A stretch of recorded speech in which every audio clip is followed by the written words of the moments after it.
And I wanted to start off with the Brexit. Now, we know there was a vote a while back, and the people wanted to split completely away from the EU. And Theresa May's been, working on this great deal, which a lot of people don't think it's a great deal. I wanted to get your take on the Brexit. I mean, is this deal that Theresa May that she's pushing, is this the deal that people voted for? Yeah, what's funny, David, is it's not. I mean, she put together what she thought would work. Traditional list of politicians' compromises. Because of what I do, I got people I know all around the planet now, and I've got some friends that live in London, that live in the UK, that are on top of this, and I think for almost certain it's going to fail when the vote comes. And you're going to get, there's so much scandal around it now, illegal scandal as well, contempt of parliament votes, no confidence votes that are coming. There's an increasing likelihood, Dave, of maybe a second referendum even, where Brexit, the whole idea of Brexit just goes out the window, that it's framed by the city of London, the bankers and the politicians and everybody as well. We did our best to support the people. It didn't seem to work out. So now I think we're going to try to make sure that's really what you want to do. And then in a second referendum, they may vote to stay in the EU. And what I guess as it relates to what I do on a daily basis, the euro is about 60% of the dollar index. I mean, it's more than, it's the majority of the dollar index. And you got all these people out there here at the end of 2018 that are still talking about multiple Fed hikes next year, and somehow the U.S. economy is going to be strong, and the dollar's king dollar, right? It's going to go through 100 and onto 110. Well, none of this is taking into consideration the idea that, wait a second, if there's no Brexit, the euro, because that was a threat to the euro will likely rally.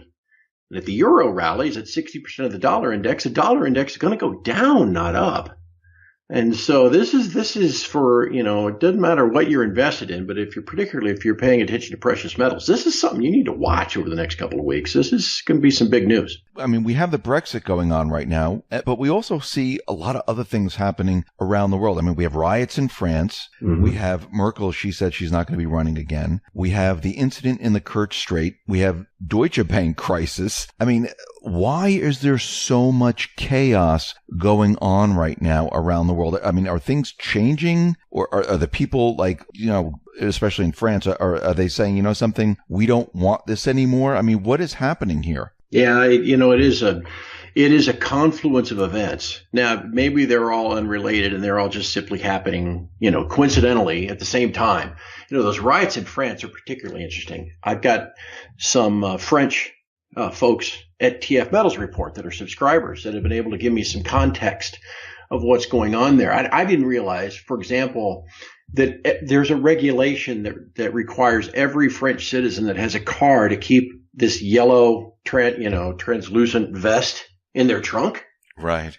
I had no idea. And so as a revolt against fuel taxes and all the other nonsense, wearing those yellow vests that everybody has makes perfect sense.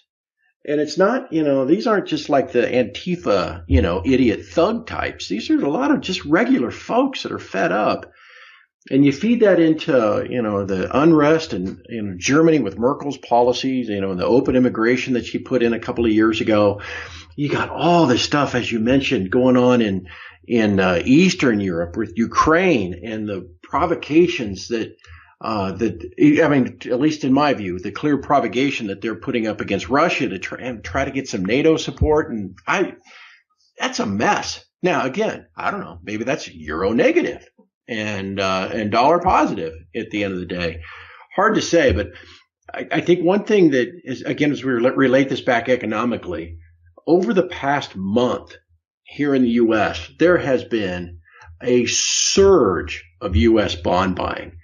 And for example, the 10-year note has gone from 3.25% down to 2.85 as we speak here on the 6th. I mean, that's a huge move. The two-year note has fallen 10 basis points today. So there is a mass movement. All these events are taking place, and there's this huge global movement into any kind of safe haven. I mean, that's not, just a small, it takes a lot of money to move the bond market that much. It makes you wonder if maybe it's not all coincidence, Dave. Maybe behind the scenes, big money, smart money realizes that this is just the beginning. There's a lot of bad stuff coming over the horizon. We'll see. If you look at the stock market, it came down something like 700 points. Why is this market dropping the way it is right now? Is there anything that's causing it that you know? Well, at first glance, there was almost like a breaking point that was reached in interest rates. Back in early October, that 10-year note that I mentioned earlier got to 3.25%. And the very day it did, it was like October the 9th, the stock market began to crash from its all-time highs. And then the bond market rallied, at the same time, and rates fell back down. Well, then back in first week of November, it got back up to 3.25 again. And lo and behold, the stock market crashed again. Well, now the stock market's continuing to crash, even though rates aren't rising. That's intriguing me quite a bit. Like I said, just from a safe haven standpoint, I think the stock market, we can talk about on multiple levels why it would be moving downward at this point. But things that are on my radar, you mentioned earlier, like Deutsche Bank. It's down. It's less than $9 a share here in the U.S. now, less than €8. These are all-time lows. I think it was $150 a share 10 years ago. It's held together. I think the Germans will backstop whatever they can because it's their national bank, basically. But for crying out loud, when you hear about the not only trillions but quadrillions in a derivative exposure that they may potentially have, that's hanging out there. GE is another huge story as it falls apart. They've got 600, I don't want to misspeak. I think it's $600 billion. Could that be right? In commercial paper? Maybe I'm putting too many numbers together. But GE is a huge player in the commercial paper market. And as they struggle, and they're selling off, they're just trying to raise cash by selling off their best assets at this point, which is not a good long-term strategy. But as GE moves to, let's say, below investment grade status with their debt, what's that going to do to the commercial paper market? What's that going to do to money market funds that own commercial paper from GE that can't own it anymore if it gets moved below investment grade? And there's, like I said, maybe that's what that $600 billion number was the amount of commercial paper in its entirety across the market that is just barely hanging on at triple B. And so there are all these things out there.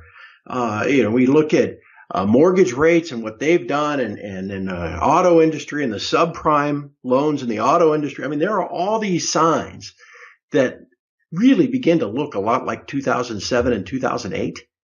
And maybe that's what the stock market's anticipating more than anything else, Dave. So you mentioned 2007, 2008.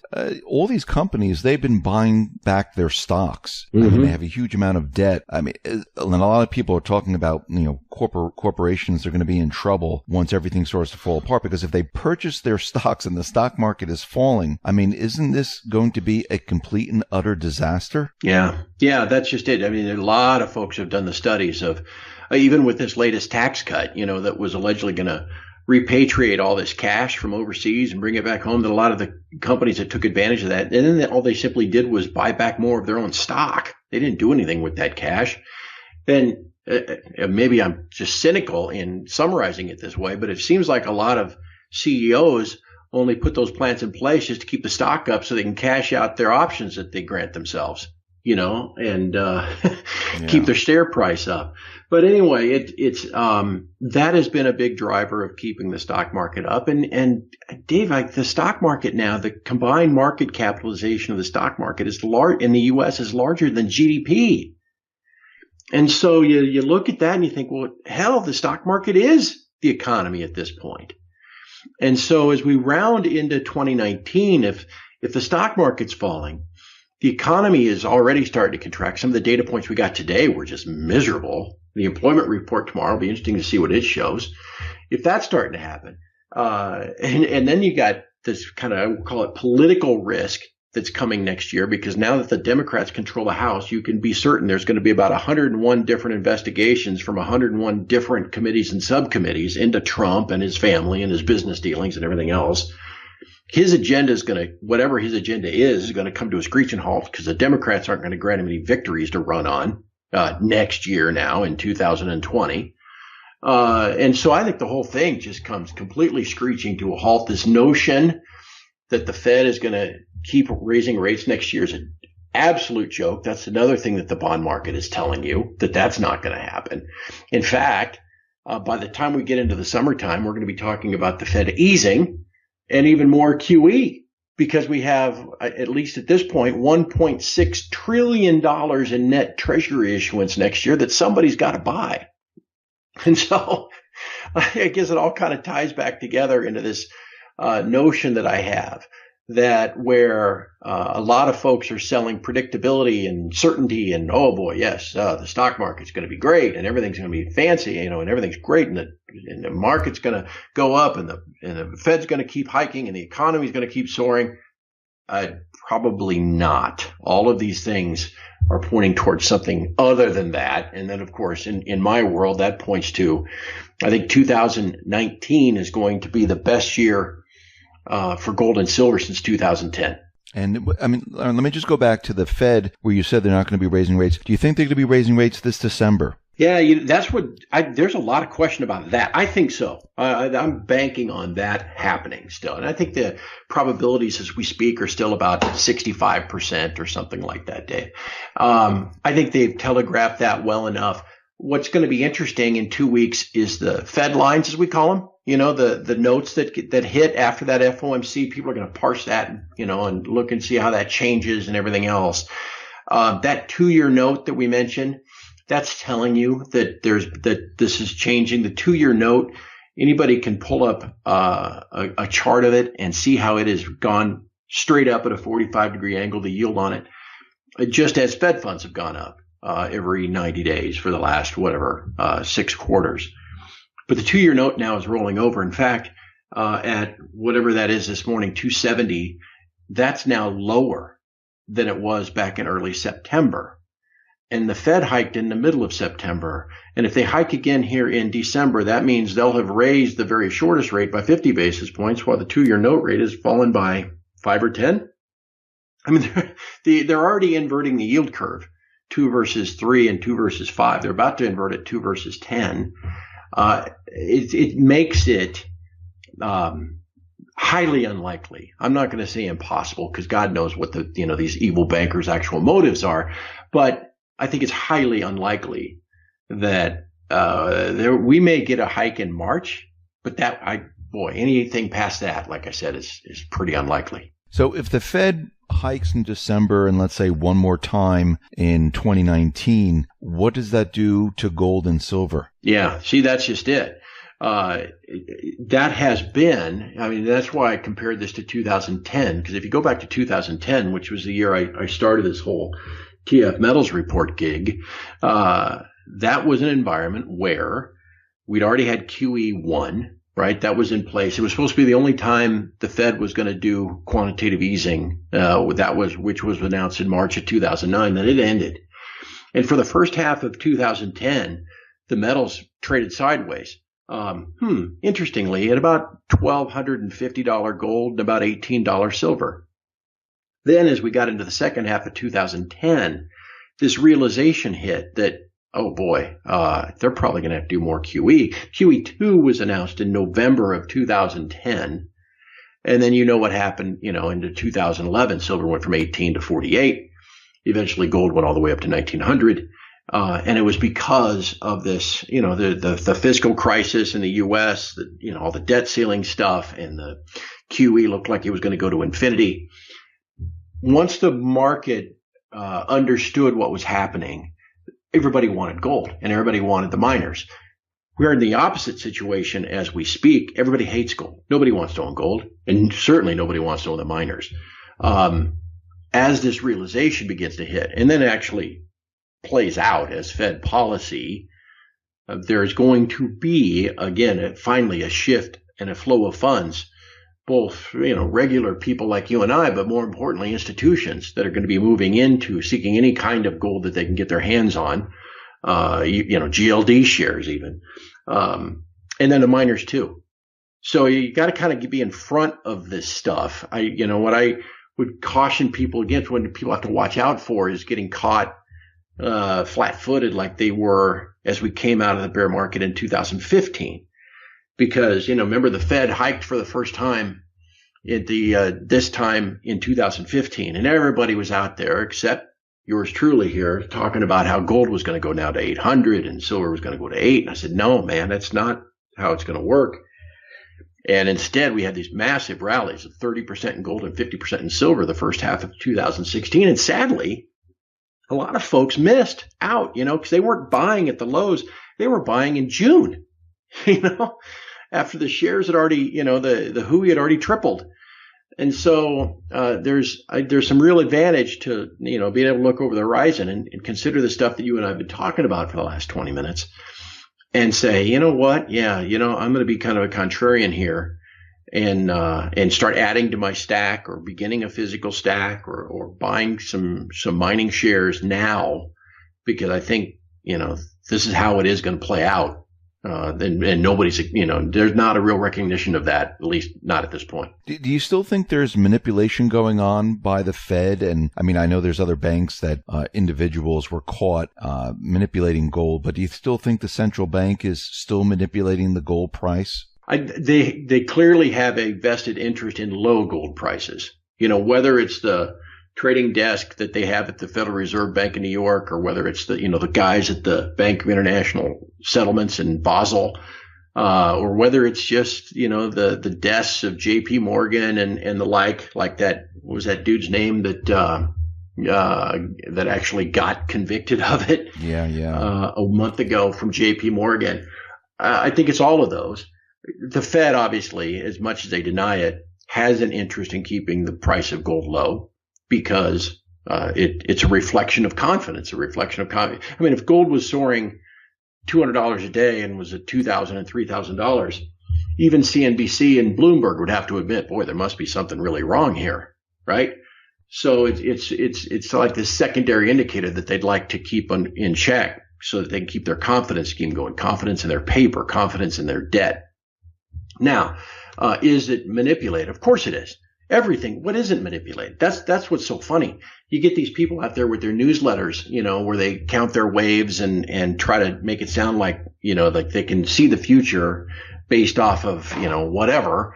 And if they were to admit that the market was manipulated, well, then the people that buy their newsletter would go, well, wait a second, what am I paying you this for then? If, that doesn't make any sense.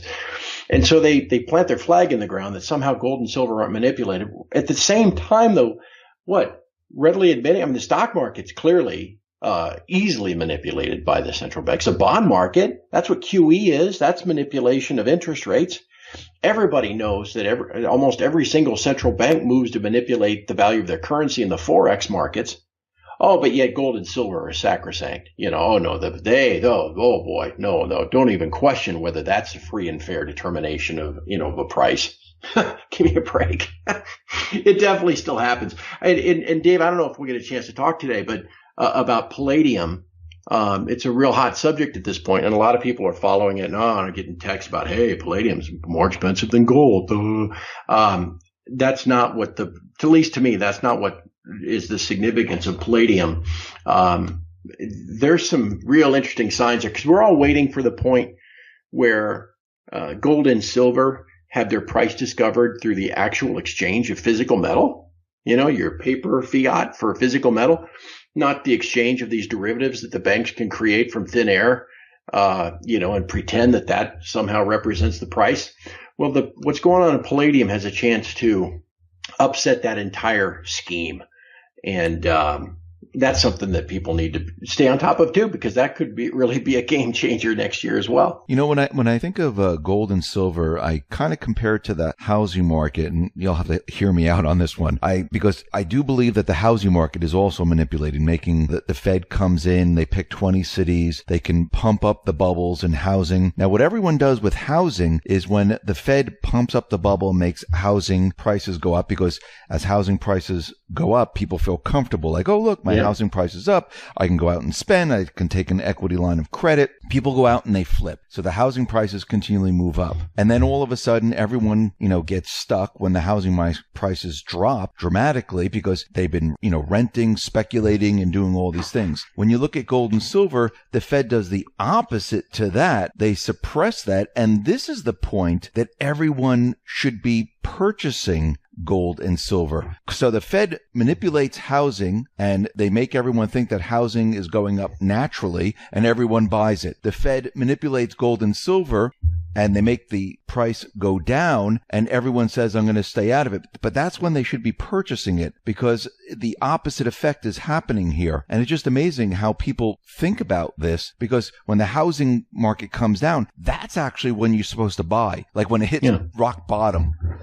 Right now, gold and silver, I believe, is, at a point where everyone should be buying as much as they possibly can. I mean, look at China and Russia. I mean, they're out there and they're purchasing a huge amount of gold, and they're continually doing it because I think they know when this manipulation game ends, which it eventually will, they know what they have is going to skyrocket. And, what are they paying? Probably less than $1,200 an ounce, because they're probably buying it in bulk and stuff like that. So they're probably getting a better deal, but they're buying a lot of it at a very, very cheap price. And I think they know eventually what's going to happen is that, gold is going to skyrocket when the manipulation stops. And I think people, can't wrap their brains around, when to purchase, when not to purchase. You don't purchase it when it's starting to move up, like, 1,600, 1,700, 1,800, because really at that point you're too late. You're too late to the game. Which is what I mentioned earlier, in just referencing the microcosm of 2016. That's a similar story within the confines of the gold trade. But what, as we discuss this manipulation thing, if I might just kind of veer off for a second and give everybody just a quick history lesson, because again, people think, well, this is just the way it's always been, and you got your tinfoil on too tight if you think it's manipulated. Look, anyone, I challenge anyone listening to us, just go do this research on your own. You'll find that what I'm about to tell you is entirely true. At the end of World War II, there was the Bretton Woods Agreement, which made the dollar the world's reserve currency, and then you could exchange a dollar for an ounce of gold at $35 an ounce. And that gave the dollar stability. It gave the world trade system stability and all this kind of stuff. Well, the problem is, by the time we got to the late 1950s, all these, countries that were building themselves back, like France, for example, suddenly had, they were awash in dollars. They start building stuff. They sell it to us. We buy it in dollars. They have dollars in their foreign currency reserves. And they're like, well, this is fine, but we'd rather have the gold. And so in the late 1950s, these countries start showing up and they exchange their dollars for gold, which is what the system was set up to do. Well, this was a massive scandal. In 1957 and 58, there were congressional hearings because the hoard of gold that the U.S. had at the end of World War II was already being depleted by a third. Oh, what? How can this be happening? Okay, so the U.S. is supplying its own gold into the market to maintain this $35 an ounce thing. Well, that wasn't going to fly. So in 1961, the U.S. got together with 7 other countries and formed what's called the London Gold Pool. Anybody can look this up, where we all 8 countries pledged gold into this system that would feed gold in if price ever moved above $35 an ounce to bring it back down. And then they would buy gold back if it ever moved back below $35 an ounce, manipulating the price to keep it at 35. Well, that worked for 7 years until all of a sudden there was so much demand for gold again that there wasn't enough gold left from these countries to supply it and price took off. It just wasn't working anymore. And the London Gold Pool collapsed to the point where price now begins to move. Nixon has to close the gold window in 1971. And, the rest is history.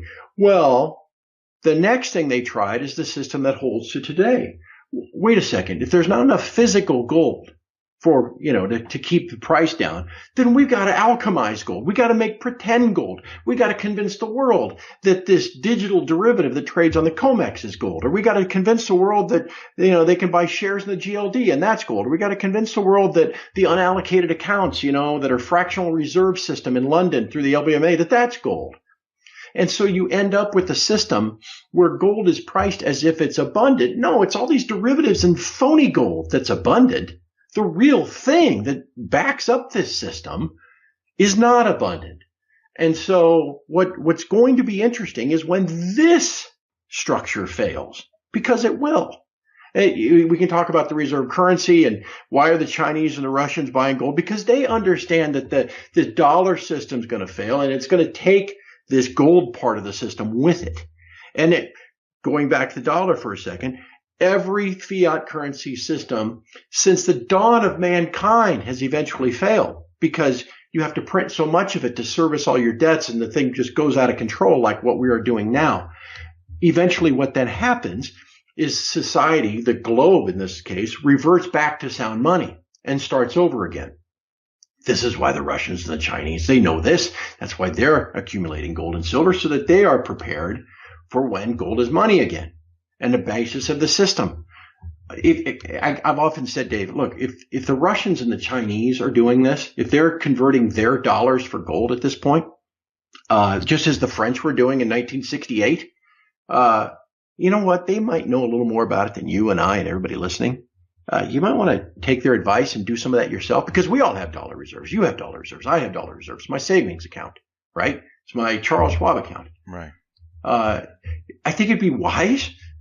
This is why we still have a TF Metals report after all this time. It's wise to convert some of your own dollar reserves into precious metals as well. And again, I'm sorry I spun off into this wacky history lesson, but people need to all these people comment about gold and they have no idea how the market works or the history behind it or the level of the scam and the fraud and the manipulation. They just see the price go across on CNBC and think they know what they're talking about.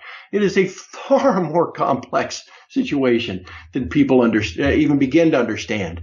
And really, like you said, Dave, the best thing people can do is to do what the Russians and Chinese do and buy low because $1,200 is not the price that's determined through physical trading. It's the price determined through these funky derivative pretend gold things that they have. The day is coming where that's going to crash. Maybe, as volatile as 2019 looks, maybe it'll be next year.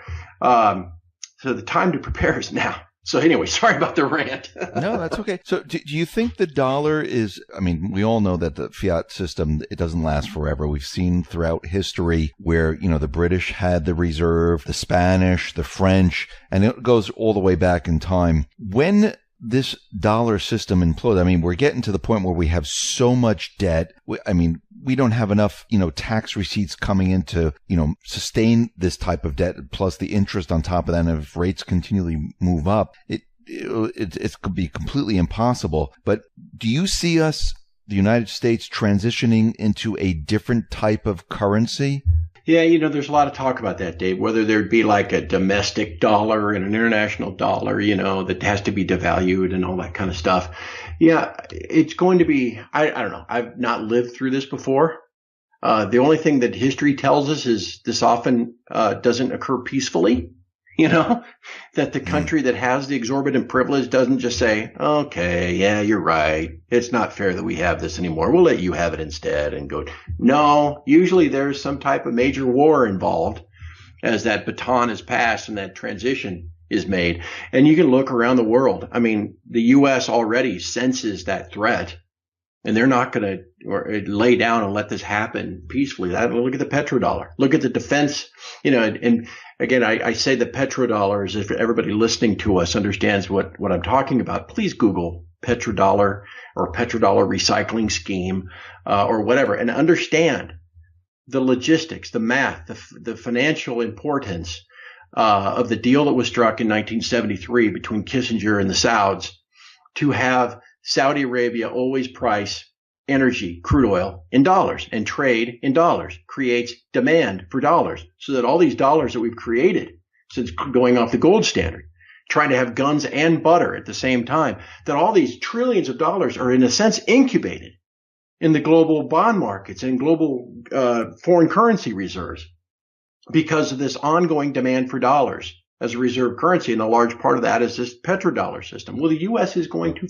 fight to maintain that for as long as possible. Why do you think it's see no evil, hear no evil with Saudi Arabia and this whole Khashoggi thing, right? Because we got to do it. I mean, they can bomb thousands of starving Yemeni kids and we're going to look the other way because we got to have their support for this petrodollar thing because it's a linchpin to the whole dollar system. So we're always going to look the other way. It doesn't matter what they do. They could publicly execute half their population and official Washington be like, well, but they're our friends.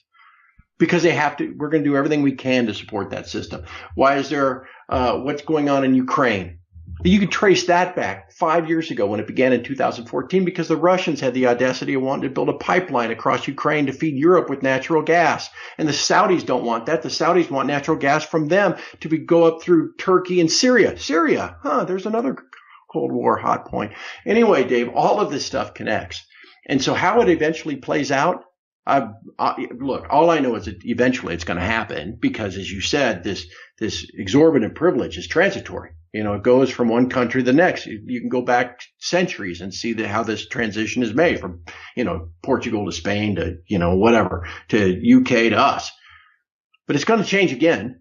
All I know is it's probably not going to be a peaceful transition. And that's something that I think everybody needs to understand and prepare for. Yeah, and I know Sergei Lavrov and many other individuals within Russia, they've been speaking out to different countries saying every country should use their national currency, not the dollar anymore. Because we know that Russia, China, they've been trading using their national currency. I think India is on board trading their national currency. I mean, if all these countries start to use their own currency and not the dollar, doesn't that just speed up the process of the dollar imploding? Yeah, absolutely. And look at how the U.S. uses, say, for example, the SWIFT system as a weapon.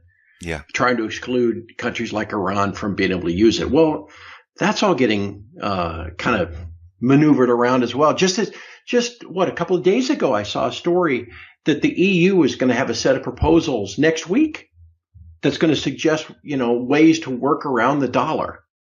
I mean, all of these things are cuts to the dollar. And like I said, that doesn't mean it's going to end, that this system is, we're going to wake up tomorrow and all of a sudden the dollar is not going to be the reserve currency anymore because that's, the U.S. is never just going to peacefully, quietly let that happen. But there is definitely a foundation being laid, behind the scenes, whether it's the Eurasian countries, if you want to, of the Shanghai Cooperation Organization, coming up with some type of regional alternative, or whether it's something with the EU and China and Russia to come up with an alternative to SWIFT, all these kind of things. Or whether it's in Shanghai, where now you can trade crude oil that's denominated in yuan. All these things are threats, but it doesn't make it imminent. And, I wouldn't want to sit here and say, yes, the dollar is going to fail next year. It might. I mean, all this might come. I think we were headed down that road in 2008 when these fatal cracks appeared in the system and became clear to everybody.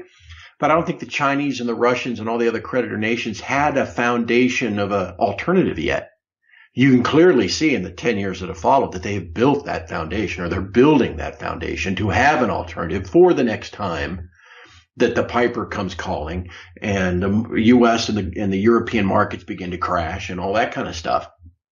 So that foundation is being laid, and we may make that, maybe that will be the cause to really start to break apart the dollar system. And that could come as soon as next year. So anyway, the moral of the story is, I think anybody who is prudent about this and assesses what's going on in the world and tries to look forward, but at the same time with an appreciation of history, can begin to understand that, just simply whistling past the graveyard and checking my 401k balance every 90 days, probably I need to be a little more proactive than that.